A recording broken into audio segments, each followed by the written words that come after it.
Everyone. I'm very excited to meet you today because today we have a live session with artist and a surface pattern designer, Katie. She lives in California and she creates very beautiful floral patterns with animals and other nature motifs. Katie creates patterns for clothing and other brands, other companies, so you can meet her patterns on different textiles and very beautiful garments. And today we're really lucky because we can ask Katie about her career as a freelance designer in pattern design, how she licensed her patterns, how she licensed her artworks. And I think it's an amazing opportunity to know this industry, to know the work of a freelancer and a surface pattern designer from the inside. And also, if you want to get all these tips and highlights, but you can watch this live, for example, from the beginning to the end, you're welcome to subscribe to the newsletter, and then you will get all the tips in your email, in your inbox. And the moment I see the request from Katie. Yeah, I will add you.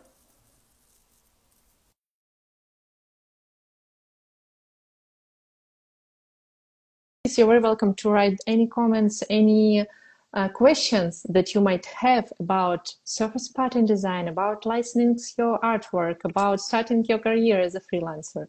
Hi, Katie. Hi, Oh, can you so hear me nice to okay? see. Yeah, I can hear you. And can you hear me Yes. well? Yeah, that's wonderful. Thank you so much for joining and thank you for finding time. I know that it's a very big time gap between us, between me and you, Spain and California, Yeah. but we but we did. Thank you. So Yeah, morning here, so just kind of waking up and getting used to being on camera. yeah, I see your beautiful artworks on the background. Yeah, Yeah, it's funny because I had the camera set up and it was further away, so now it's harder to see very my beautiful. Are these prints or originals? those are original drawings. Mm, Yeah, so those are lovely. pretty much all the ones that I've been sharing on online. Instagram. Yeah, Yeah. I saw many of your reels. So beautiful with the thin liner with colors. It's very interesting to see how you work, your creative process. I will ask it about it later. Yeah. Usually, I start with the very general question just to know a little bit better of your Mhm. artistic journey. And the first question is about your artistic background. Do you Yeah. have any formal education or maybe you're self-taught artist? Um, Just yeah, I went to art school in the 90s. So, so yeah, I grew up, doing art with my family. Everybody in my family pretty much is an artist, so it's wasn't difficult to take that path. And so basically, I studied graphic design at school, and that was a good career choice at the time. But as I after I had kids, that's when I started to realize I wanted to do something else other than graphic design. But um, freelance was kind of the right choice when you're home with your kids. yeah, I So, can I and can lots of relate to that. drawings.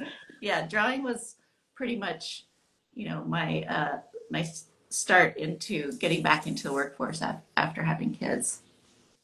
So you switched to freelance because you were with your kids at home. Hmm. Maybe you can share with us, do you remember the time? Was it hard for you to start drawing at home when you have to take care of your kids and all this stuff that you have to do at home? It never ends. Yeah. Yeah, you really have to make that time. And for me, it was at night, as you can imagine. And you have kids too, right? So, Yeah. yeah, you kind of have to carve out that time. And luckily, with the iPad, it made it easier to do that pretty much anywhere in the house. So, but yeah, my kids were already older by the time I started getting back into drawing, but it was difficult to fit in the freelance work when they were younger, and also finding clients at that time was challenging too. Mhm. And how did you start to license your art? Because I know many artists who create art at home, maybe with kids also, being with kids, staying with kids, but they take some commissions, work for clients, but they do not license their work because for many people it's just where to start, how to license your artwork.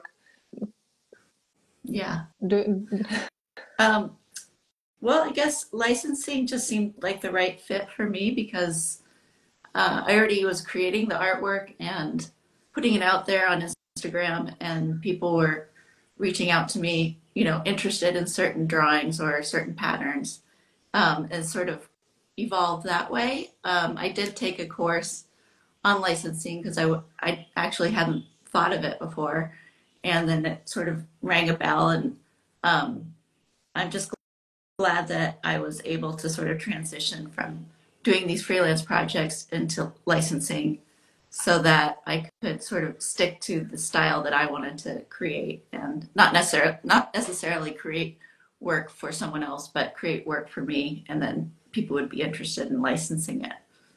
what were the most helpful things from that course that you took on licensing your artwork? What you learned? I, yeah, I think just the practicality of, you have all these companies that are looking for artwork, and unless you reach out to them, they're not going to really know about, what you do. And of course, you get lots of rejections, and you have to, deal with that. But really, it's just putting yourself out there with your artwork and not holding it to yourself, and um, getting, yeah, like I said, getting rejected over and over again is part of the process. So I think the course just taught me how it's possible to just, find companies that you want to see your artwork on and reach out to them. It's not it's not that difficult. So if we break this into steps, it will be like a first make a list of companies you would like to work with. Next, send them an email with a portfolio, something else, or maybe some advices for beginners. Um, for beginners, I would say that first and foremost is just creating the artwork and making sure it's quality over quantity. You don't want to bombard a company with a lot of artwork that you might not even be confident in yet. So my first, word of advice is just really focusing on your artwork and making it the best that you could make it. Then I think it's important to have a website where people can actually see that you have a cohesive style, or just way of presenting your work. It has a certain amount of confidence that companies want in order to work with you. If you just point them to your Instagram, it's sort of like an afterthought. So I feel like you need to really present yourself and your best work on your website, and some contact information, of course, and maybe something about you. It doesn't have to be elaborate. But secondly, I would say that sharing on Instagram is really important, because I would say that most of the jobs that I've gotten have been through Instagram, which is crazy, but that's just the way things are, I guess, right now. Um, let's see, what was your other question? I was just asking you because I know that many pattern designers and people who loves floral motifs, who loves to draw floral patterns, they love to do this, but they don't have an idea, or maybe they know something, but they don't know what to do, how to get clients, how to license their artworks. And in this life, I just want to share with them and maybe some guide to help them. What is the next step? Where to start? Yeah. I mean, there's a lot of good resources out there. I tend to explore on LinkedIn. There's newsletters that you can subscribe to that have lists of companies. There's things like this, educational formats where people are sharing information. You really just have to, keep your mind and open to all different directions. And one thing too is that, maybe you create artwork and you think, I want this to be on fabric, but you have to keep flexible in terms of where your artwork could end up, because maybe it would work better on wallpaper, maybe it would work great on stationery. So just being very open-minded about where you might want to license your artwork, I think, is important too. Mm-hmm. You also mentioned that it's important to have your own artistic style so that your offer is very clear that this is what I'm drawing, this is what can make a good match with the brand, right? I would say yes and no. I mean, I'm still working on my personal signature style, just mostly for myself. But I know that some of the freelance projects that I've had, sometimes the clients do want you to go in a certain way. So you do have to, maybe they want loose florals or loose watercolors, or maybe they want something more boho, or, they have a certain style in mind. So I think it is important also to observe a lot of different styles and be able to, I'm not saying copy, but just emulate certain styles that they might be able to use for their products more than, say, a William Morris pattern, or something like that. So I think being a designer, part of that is also having an awareness of all the different styles that are out there, and being flexible enough to sort of put your own signature mark on whatever it is they're looking for. So I think that it's both. You want to have a signature style, but you also want to be able to um, make something that the client is looking for and can sell for their products. Mm-hmm. I also saw different towels and other products with your beautiful prints. Um, how does it work? Do you print it by yourself? I mean, do you order all these prints and then sell, or is it just a collaboration with other brands, or is it print on demand? Can you share a little bit about If it's that? the towel, yeah, mostly I don't make anything right now myself. I'm not selling anything directly that I fabricated myself. So it's pretty much all collaborations where I provide the designs and they make the products. Eventually, I'd like to make my own line of products. I just haven't quite figured out what that is yet. Yeah, it needs a lot of resources, attention, time, Yeah, because not only to produce it, then to store it somewhere, to make it the access how to buy it, then to send, to deliver. Yeah, there's so much work yeah, a to do. whole nother thing, and I am thinking about that. And I just get caught up in whatever project I'm working on, and that just keeps getting delayed. So, Yeah, I understand you very well. are you They, are you making any of your own products? No, I do the same as you. I collaborate with brands because I can't imagine. At some point, I was thinking about, oh, it would be nice to have my own Yeah, products, to produce them. yeah. But when I go deeper there, I just, oh no, maybe later, a few years later, not now. Well, especially with having a little kid, then it makes it more challenging. Yeah, definitely. There was a question about your artworks. Here it is. Um, does Katie do actually painting or is it digitally created? Hmm.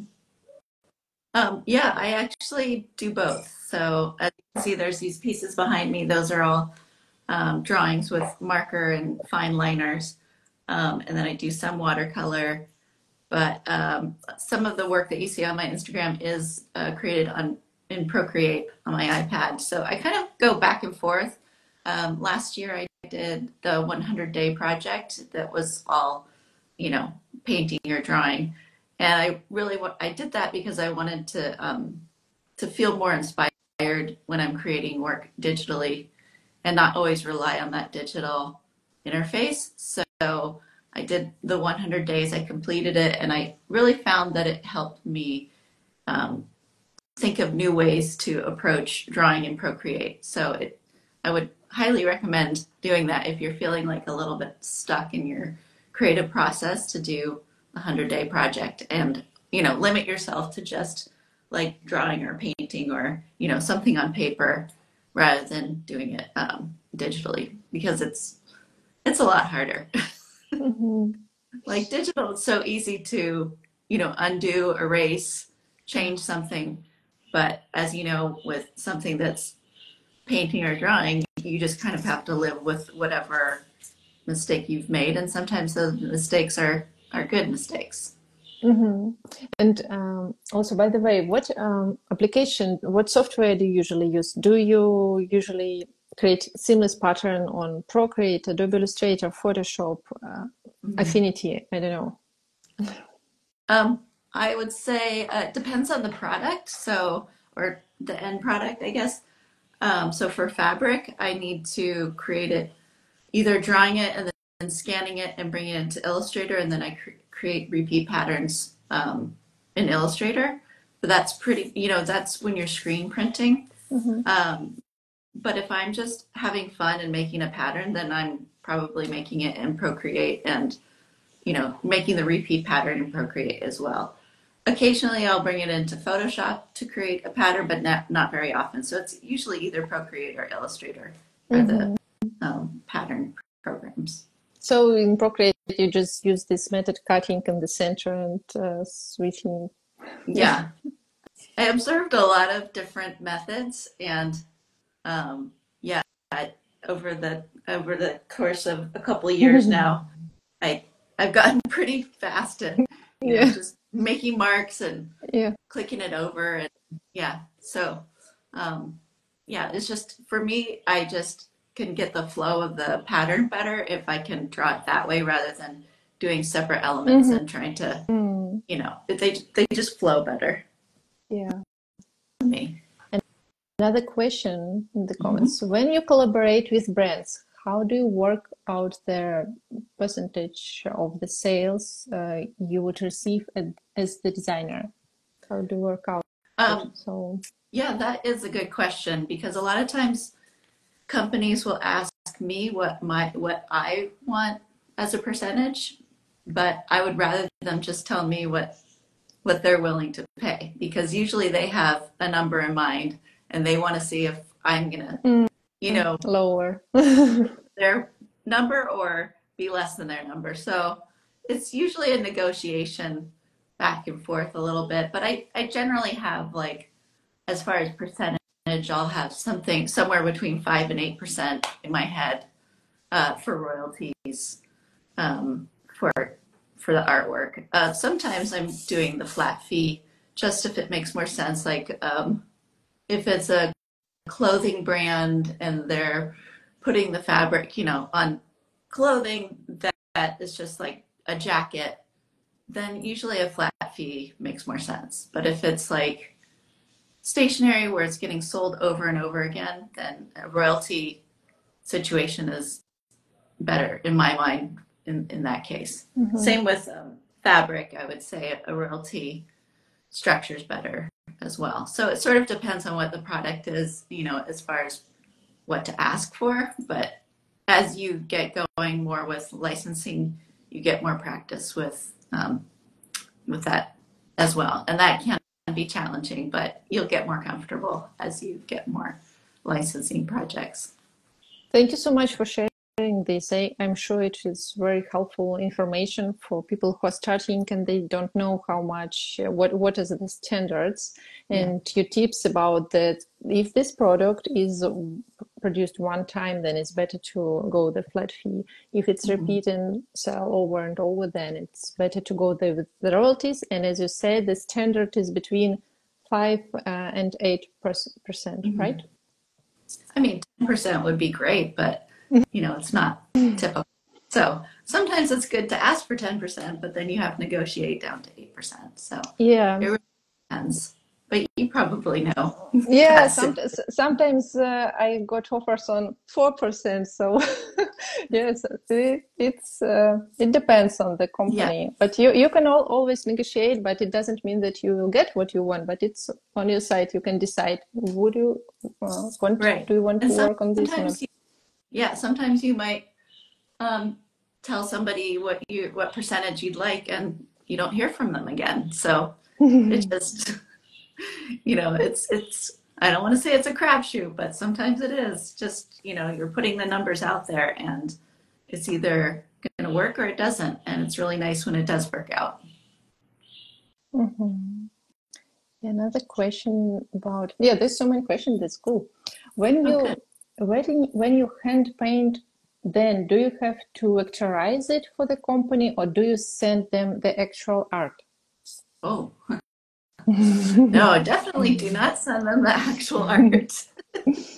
Um, it's funny because just a couple days ago, I asked on my Instagram, just in my stories, what scanners people like to use, because I have kind of an old scanner, and I in the past I usually work more digitally, and now that I'm doing more drawing, I needed a good scanner to digitize the work. So I got some good advice from people about a scanner to buy, and so I'm going to start doing that more. And so basically, you want to take your original artwork, you want to scan it at a high resolution, you want to touch it up in Photoshop and get it ready to send to the company. But if they tell you that they want to own that artwork outright, if you were to actually send them the actual artwork, then they should pay a much higher price for that artwork, and you shouldn't. You should only send them the original. I mean, I would never send the original artwork. Sorry, so never mind. But just make sure you know that they're not going to own this. They don't want to own the copyright of that artwork because you might want to license that artwork to other products, like as long as it's not the same thing. But you might have a popular design that somebody wants on their scarves, but then like a year later, you might be contacted and they want to use that, and somebody else wants to use that same pattern for their cards. So you just make sure that if you are licensing artwork, that they're not trying to own the copyright of that artwork unless you charge a lot more money for it. Mm-hmm. I was never asked to send my original artwork to the company. No. It would be really interesting. Okay. By the way, about licensing, maybe we should, you can explain there is the difference between when you license it like for only one company and only this brand can use your artwork. So when you have an exclusive or non-exclusive license, there's a difference. And maybe in your experience, what is more often? Do they ask you for exclusive license or? No, it's much more often that they ask for non-exclusive license. So Yeah, so I think I've only sold one mhm. pattern as an exclusive. Yeah, and So so the difference is just want to explain for someone maybe who don't know that when if you license it's not with non-exclusive licensee, you can sell it at the same time for different companies, so you can get royalties from different brands, right. which is nice. Yeah, it's very nice. And it's funny how it kind of ends up being, I don't know if you've noticed this, but like certain patterns get more traction than others. And so then you really need to keep track of, okay, this pattern is on a card right now, and it's also on a scarf, and it's also,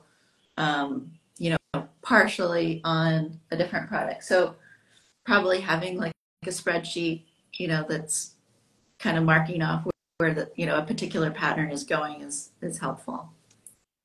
For me, it's also interesting. Maybe it works for you. When I post on Instagram and I see that some of our patterns, they get more views, more likes, more comments. And usually when new clients come, they ask for these patterns because I don't know, people outside, they just see that, oh, this will be more Bible, can I say so? We can sell more of this. Bible, Uh, yeah. so, and you can use your social media to see, to check which Yeah. design, because what people choose on Instagram, they probably buy the same things they choose it. I think that's true, but for me, some of it's kind of surprising. Like some of the artwork that I've done that's been more popular on Instagram Mm. hasn't been licensed more. So it is a little surprising, in my opinion, which ones end up being popular and which ones actually get licensed. So sometimes people reach out for licensing work that I've done, a year or, a while ago, and it's not what I'm currently doing. So that's always a surprise as well. So even though you might want to throw away some of your older work, you also might want to hang on to it because there might be a company that, wants to use that piece. So don't throw everything away. Yeah, that's wise tip.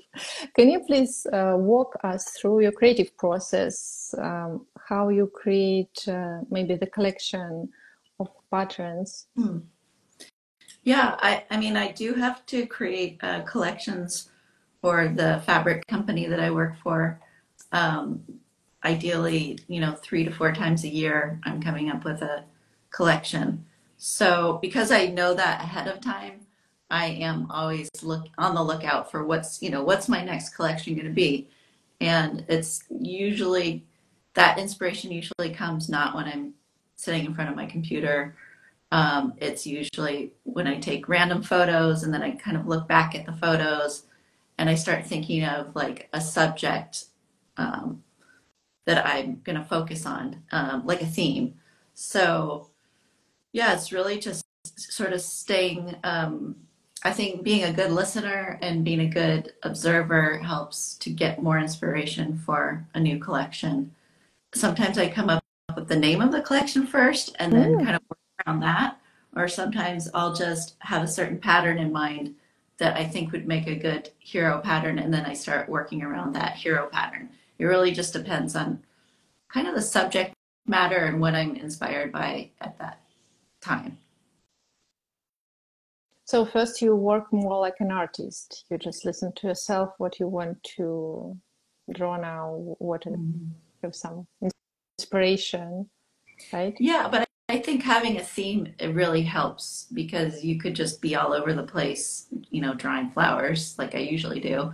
But if I'm creating a collection, then I need to have a theme and a focus, and it helps with the color palette. It helps with what the name of it's going to be. So there's a lot that goes into making a collection versus just a one-off illustration or pattern. And I do think that creating collections, even mini collections, is important in terms of being sellable further on. Even if you say you don't have a fabric company that you're designing for, you're just creating work and trying to get it out there, then think about creating in collections. Like we're just running this challenge right now, because it's much more presentable in your portfolio if you have an illustration and patterns that go with that illustration. It looks more presentable when you're sending it to potential clients if you have a page where you have the illustration and the patterns that work with it. So creating in collections is just a good way for you to make it cohesive, and also looks more cohesive for potential clients and art directors.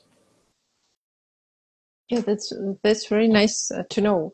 And if we uh, come back to the beginning of creating this collection, so you have the idea, the subject matter.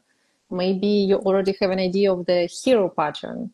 Do you first draw it from the beginning to the end, or do you make samples of every pattern in this collection, or maybe you draw some a couple of them finished? Everything on the paper, everything in the digitally, a little bit Oh, more in the, if we go a little bit deeper in your creative so you're kind process. of wondering what is the process in terms Yeah, of yeah. creating. What works for you in creating this Oh, collection? okay. Yeah, I think.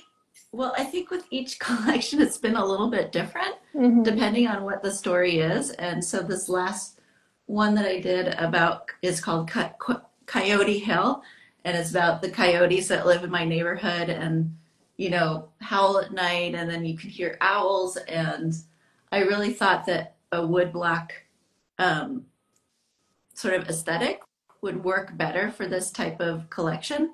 So I started out with these rubber stamps, creating or carving little rubber stamps, Mm-hmm. this flower pattern. But but like this is like a print of the coyote. Mm-hmm. So I just started creating these rubber stamps, stamping them on paper, then scanning those, and then digitizing them and colorizing them. And it gave it a certain look and feel that I was going for that is more rustic and went along with the theme of the collection, Coyote Hill. Before that, I did a collection called Fresh Linen, based on, hanging up your laundry, on a clothesline and having sort of that fresh outdoor smell on your clothes. And it, that one was more out of my head. And I would say like butterflies and was a big theme in the Fresh Linen collection, and obviously florals. And so that one, it was more drawing on my iPad. I don't think I did any actual watercolors for that one. So it really depends on what this subject matter is going to be and the aesthetic that I'm going for in terms of the approach of, whether I'm going to draw and then scan or whether I'm going to just draw it on Procreate. It really depends on what the collection's about. Mm-hmm. Hope that answers the question. That's great. When your collection is finished, what is the next step? Do you put it on the mock-ups? Do you use it with the mock-ups or building a portfolio, especially for this collection before sending emails to the companies? No, I don't actually use mock-ups that much. I never find that I do occasionally, and I know that they're helpful to envision, but if I'm going to present it to the company, then I create it in two different colorways. The pattern will be in two different colorways. And so I'll have, 8 patterns in two different colorways. So that's 16 patterns that I'm presenting, usually just as flat files in a PDF that I send in an email. So, but if I'm pitching to a company, I guess it would make more sense to, mock it up on whatever product that they make, as well as sending just the flat file. I think plenty of art directors and creative directors can envision what your artwork's gonna look like. They have enough experience that in my opinion, they don't need to see it mocked up. Mm-hmm. It's helpful, but they also know what they're looking for. So as far as pitching, I think it's just showing the artwork in a flat format Mm-hmm. is the most helpful. And how often do you contact new brands, new companies? Do you work consistently with the same textile fabrics, and you can just send them the flat PDF file with new patterns? Yeah, I'm working with one fabric company, Art Gallery Fabrics, exclusively. So I don't license with any other fabric companies. And then I also work for a company called Rock Flower Paper, kind of, I guess you'd say part-time, like half of the year. I work with them seasonally, so I create their line of products, and then I'll have a few months off, and then I'll go back on and create the next, season. So those are two very consistent companies that I work with. And besides that, I'm pitching, or companies reach out to me for, 1 or 2, 3 patterns.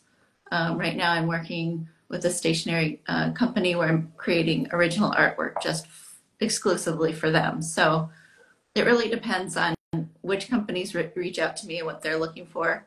But I just kind of go along and wait for new projects to come up. So you have a long-term relationships with companies who are licensing your artwork. How did you build this relationship?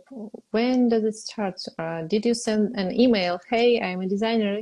Here are my artworks, and email by email, or maybe you met them on the some market or somewhere, I don't know, in Well, person.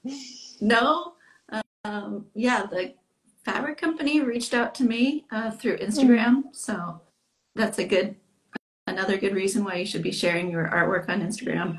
Um, and the other company was it's a local company, and somebody I knew somebody, so it was sort of word of mouth. So I think yeah, you could find work in all different ways. Yeah, there are definitely many ways, and Yeah. but you mentioned right that Instagram helped you. And how much time did you invest into Instagram? When did you start to publish on Instagram? Is it a big part of your working time? What are your Uh, relationship with the yeah. social media? I wish it wasn't a big time, and I do try to limit, how much time I put into a post or a reel, but it again, it's sort of a creative process, as you know. Like you might be inspired to share or to make a reel, and then other times you're not inspired at all. So just I tend to go with what feels right in the moment, and if I'm creating some artwork and I feel like filming it, then I film it. And I do love listening to music while I'm creating artwork. So, sharing that in the reels is, in my opinion, just fun. So, um, I would say that once I started getting contacted through Instagram, that's when I realized that I should, keep this as a regular marketing tool, and it is important. And sometimes I'll see, artists that follow me, I'll see that they have their account is private, but they're artists. So that to me, I just want to reach out and say, just, put your artwork out there, even if you think no one's going to see it. That's eventually people will start to see it. Like nobody saw my artwork in the beginning. You can scroll to the very beginning of my Instagram and see that I was, posting pictures of goats and, like random photos. And it wasn't until I got inspired to start sharing my work and people besides, my immediate family were appreciating it, that I realized this is really a great way to get your artwork out in the world and have people see it. Yeah, and you film so beautiful reels, Hmm. and you film it so well with showing how you draw every line and putting colors and these inserts of nature. Yeah. It's very inspiring and beautifully. So you're right. It's also a creative process to create these videos and Yeah. to film them Well, beautifully. thank you. Yeah, it's kind of fun. It's like being a mini filmmaker sometimes, and I love seeing how other people put reels together. And once you start making your own, you start to notice like certain techniques that other people are using, and it's just a fun process. Sometimes it can take too long, and you think, why did I just spend so much time making this reel? But and who's gonna watch it? But um, but I don't think that really matters so much as just enjoying the process and enjoying Mhm. putting music with it. And I just feel like so fortunate when I find music that I feel really helps my artwork to come alive as well. So I really like that combination of music and art together. Mhm. And you have a pretty big, pretty popular Instagram account. Have you ever used the target advertisement, or is it organically? Uh, Most have I done? I've done a few ads, like I think a couple of years ago, but um, yeah, I wouldn't say that it like made much of a difference. So I'm not really interested in. so you just shared your art and people followed you on Instagram. Yeah, and it's always figuring out like what's working, what's not working, um, and I feel like if you're true to yourself and true to your art, it comes through. You don't have to overthink like too much of it. Um, but really, it's just getting it out there, talking about it honestly. You don't have to come up with 30 hashtags. You can have like 5, 10, whatever Mm-hmm. that actually describes the artwork. And I think people really spot authenticity and that's what's important and not so Mm-hmm. much pleasing the algorithm, Mm-hmm. whatever that is.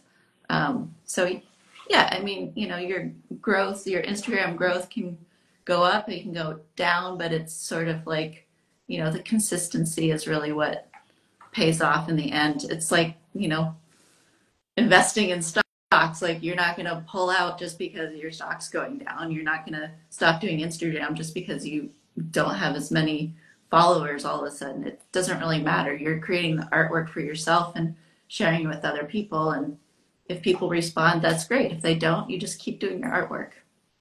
Mm-hmm. I had the question about Instagram, but I forgot it for a second. Okay, then let's read. There's another question in the comments. If you expect from 5 to 8 commission, percent of commission, do you find that the licensing route give you a better income than if you sell your art directly to customers? That means that if these royalties is a better income that comparing to another way if you produce and sell by yourself the products. Oh. Yeah. I would say it really depends on the company that's licensing your artwork. So some companies are really good at marketing and that percentage works Yeah. out well. Whereas other companies, you might get a few dollars a year. Like That's true. yeah, it's sort of like, yeah, like I said, it's trial and error. So some of those licensing projects might seem great at first, but you might not see much of a payment. And you do have to be patient because it takes a while for the Mm-hmm. product to get made, be released, and for the royalties to come back to you. Mm-hmm. So, um, yeah, I would really say, if a company reaches out to you, do your own research and look up, see what they're making, see what their marketing looks like, look at their social media. Like, don't just sign on to anything that comes your way because you might put the effort in and then see very little results, and that can be frustrating too. Yeah, that happened to me at the beginning because I also had many offers, and at the beginning I didn't even think that there might be a result in, I don't know, 50 euros a year, something like this, because Yeah, the marketing of the product, as you said, may be low. And yeah. for at the beginning, it's okay, it's an experience, definitely it's experience, Hmm. but at the same time, you might spend that time with another company who had better marketing. And Yeah. it's our responsibility as designers, as surface pattern designers, to check. Um, Hmm. Okay, we sometimes you can ask how much items do you think to produce to sell, Hmm. because anyway they have some numbers in their plans, and I think it's okay to ask how much do they expect to produce of this product, because you, you should know it. It Hmm. definitely influences on your income. Yeah. Um, Yeah, maybe the last question is it's very interesting. What I wanted to say, that I saw in your stories that it's your first life, and actually you're doing great. Thank you so Oh, much for maybe thanks. I don't know, maybe you're a bit nervous because me on my first, second, 10th life, I was super nervous. Yeah. So, Yeah.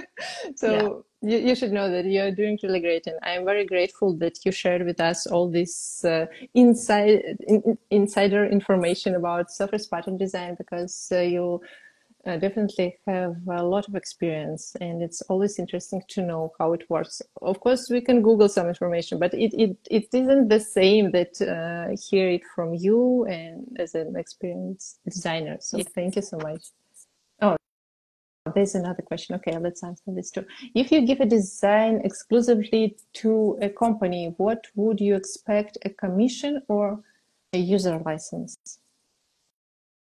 What would you expect, a commission or a user license? I'm not License. sure what a user license is, but yeah, again, that's just part of, you negotiate with a company what the payment process will be. Either it's a flat fee or a Mm-hmm. commission. And I would say the majority of my licenses are commission or royalty based. So, um, but as a beginner, it might be helpful to just do a flat fee and not have to think about these percentages and following up with the company and, seeing, finding out when you're going to get paid. A flat fee is much Mm-hmm. simpler because they just, pay you a certain amount at the time that you send them the files, and then it goes out there in the world, and hopefully you'll get to see it, either online or Mm-hmm. sometimes they send samples of the artwork and you can share it. So as a beginner, I wouldn't say like don't worry too much about what that model is. If you have a company that's interested in your artwork and you're interested in working with them, figure out a way to negotiate the best payment model that works for that Mm-hmm. particular product. Maybe it's possible to name a specific number. I understand that Oh, the price can be very different, but the lowest line, if you make one pattern and you take the flat fee, it's your first experience. What is the lower border of the price uh, for one um, pattern? and also that it's not exclusive, so you can resell it to other Mm-hmm. companies. I would say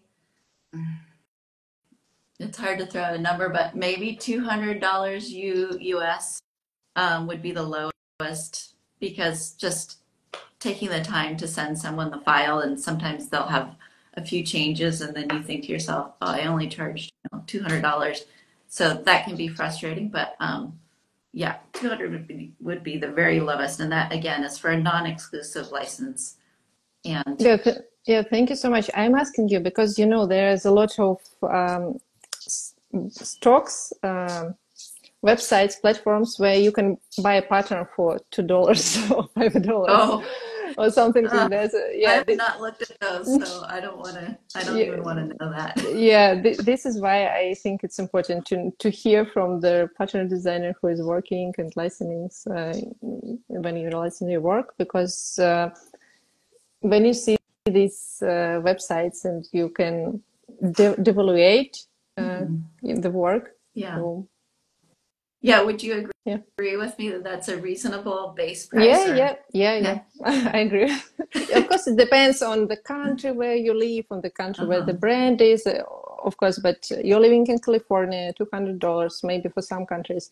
It might be a little bit lower, but it's a good Yeah. price.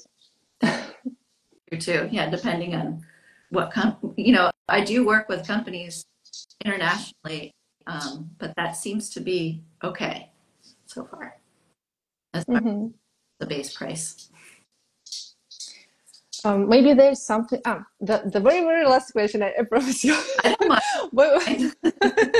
As long as what people want to keep watching, you can keep asking. what advice would you give to someone who just starting, or maybe what would you say to yourself a few years ago when you started your career as a surface pattern designer, as a freelancer? What would I say to myself? I think a lot of new artists or artists that are trying to get their artwork out there might start like a Spoonflower account. And I think that's a great way to show your artwork, interact with other designers with the contests, and maybe have someone notice your artwork as well, as long as you're also sharing on Instagram.